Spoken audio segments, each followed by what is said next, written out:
What is up, YouTube? Today we are talking about one of the weirdest things that I feel like I've never seen someone make a video on it, and it's a very paramount. It's one of the biggest, most important things in Smash Ultimate, and that is the kill screen. You know it, you love it. The kill screen is one of the coolest things that they added to Smash Ultimate, but unfortunately, it is kind of broken in a good way for me because I benefit from it, but a bad way, objectively, kind of. And let's talk about why. So the thing is, obviously, it zooms in and it can be fake sometimes, it can be not fake sometimes, so what's going on? So first off, the general thing of the kill screen is if a move will kill without DI, it will kill screen. If you DI it poorly, there are chances where it doesn't kill screen, and you do die. Some moves that got buffed and a lot of vertical like kill throws for some reason don't have proper kill screens. Like Pika's up throw kills way more often than it ever kill screens for some reason. But here's the thing. So obviously it has this little flash, right? It has this flash, it freezes, and then you fly. So here's the thing. When you do a kill screen, it freezes your hit lag, and you're experiencing the hit lag, which is why you kind of like move a little bit when you're doing a kill screen. Like you kind of like move a little bit and you shake and you can see the blue DI line and all that type of stuff, right? But the thing is, when you are doing it, it gets rid of all of the hit lag for a kill move. And this causes a couple of issues. One, it doesn't really work with Ice Climbers because if you hit with Popo as like your kill move, it gets rid of all the hit stop and hit lag of the kill move with Popo, so Nanas cannot connect because you're losing that however many frames of hit stop and hit lag, which are the same thing, that you normally have, so the move just doesn't work correctly.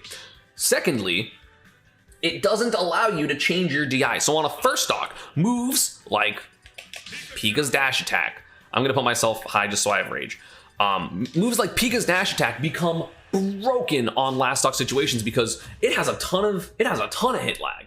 Like, I'm just going into my ultimate frame data. It has 13 frames of shield lag, probably that or more frames of hit lag, which means that normally when you hit dash attack, you have a lot of time to react to the fact that you got hit and then DI'd correctly.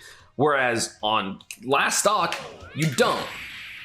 Because the minute it hits you, you no longer can change your DI. So if you weren't already ready to get hit by a kill move, you're not going to be able to DI it, which is insane, and that has another huge implication, which is cross-ups. If you watch my video on DI, I mentioned kill screens are an exception for how I talk to DI, because generally, if you're fighting a Rob, right, and you want to DI down throw or like down throw up tilt up air, you can SDI to one side, DI one way that you hope is the correct way, and if you see the blue DI line more vertical, it means that, oh, I'm actually getting crossed up, let me switch to the other direction, and that way then you can DI correctly.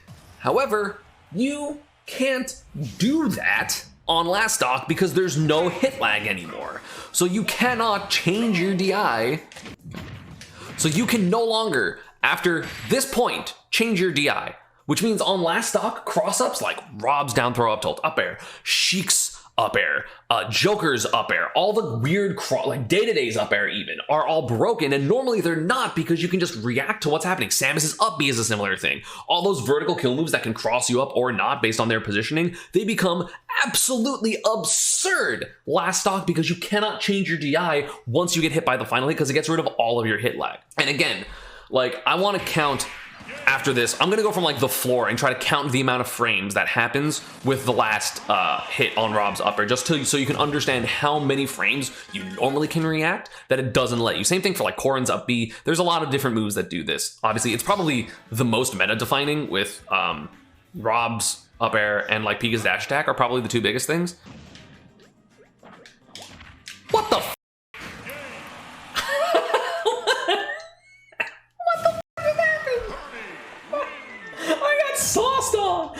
And again, like, the thing is, kill sparks are really prominent on a lot of moves that are very DI-able. Like, things that send at like the 45 degree or like, 30 degree angle this way are oftentimes extremely DI-able, where you can DI down and away from it. Like Rob's upper, like this, it kills like at a 70% difference. Okay.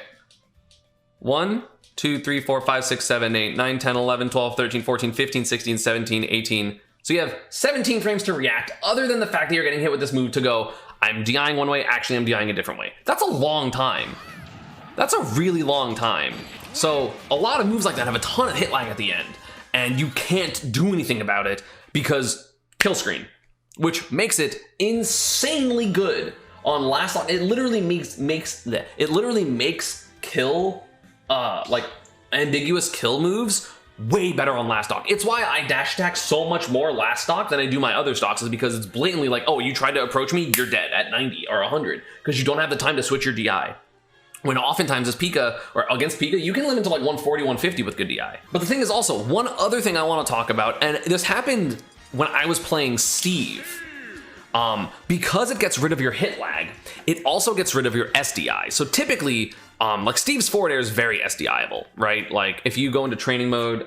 So normally when you get hit, so like a big thing about getting edge guarded by Steve is a lot of times if you are just getting hit by a Steve forward air, you can SDI it like really, really well. This happened against the Sephiroth. So I'm gonna like try to jump and then like show the SDI. Would SDI matter before a finish zoom as you still get hit? You can't. If it's a single hit move, you literally can't SDI it. So what happens is typically so normally you get hit and you can SDI like several times to kind of move in or out, especially with Diamond, right? With Diamond, there's even more. You literally get one more SDI input. But the thing is, normally if you get hit like off stage, you can go this and you can spike, but a lot of characters can actually get back onto the stage through SDI. Whereas final stock, you can't. If it kill screens, like I literally played a Sephiroth and he was like 40 and I went jab jump forward air and I was like, okay, he's gonna SDI onto the stage like he had previously in the game we were playing. But because it kill screened, he was not able to SDI at all. So he just got spiked and died, because the kill screen eliminated the hit lag, which eliminated his ability to SDI. And that is crazy. I feel like something that not a lot of people talk about is how different the kill screen makes the final stock. Granted, I love it. I think it's worth it, even with like the silliness that can happen, because it just makes like final hits like really impactful and cool. But like it makes some stuff kind of broken, and it never changed. And of course, the reason things don't kill is like sometimes when it get kill screens is it's not accounting for DI. So if you DI well, kill screens are sometimes fake. There's some moves that are just really weird, or like there's some detections of like, oh, you don't have a stage under you, even though you clearly do. But yeah, final stock is the scariest stock for multiple reasons, and that is a big reason why. Let me know what other type of game mechanics you want me to talk about. That was really fun. That's gonna be about it for this one. I hope you all enjoyed. As always, social media, Panda, important stuff is down below, and I'll see you all next time. Peace. Pikachu busted.